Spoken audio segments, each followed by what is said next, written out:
Good afternoon, everybody.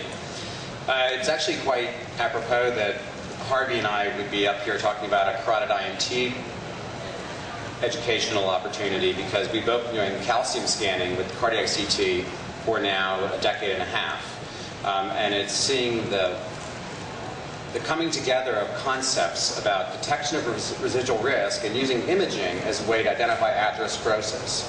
And so there's many ways to do this, but I'm going to try to give you a primer today on what IMT is. How is it done? Why would you do this in a patient? Where's the data behind it? What data don't we have? And try to help you leave here with a better understanding of why there's so much interest in doing this opportunity for atherosclerosis imaging in the community. So what is IMT? IMT is technically defined as the distance between the blood interface of an artery and the fibrous back layer of the artery, the adventitial border. And so it's intima, the intimal layer, media, the muscle layer, together, that thickness, intimal medial thickness. Now the reason this is defined this way with ultrasound is that you can't discriminate or discern intima from media using ultrasound techniques reliably.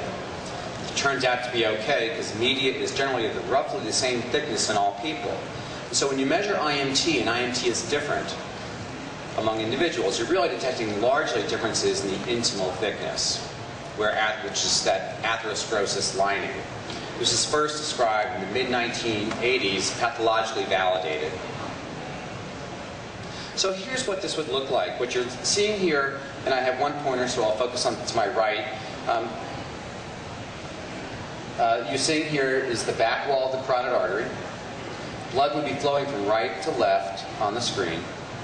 And this little bright white line is the border between the intima and the lumina, or the blood interface. What you also then see is a darker gray or black area, and then a very bright white line. And that's the adventitial, or the fibrous layer interface. And so histopathologically, I just want to orient you to size here. These are small structures. This is a 5 millimeter marker.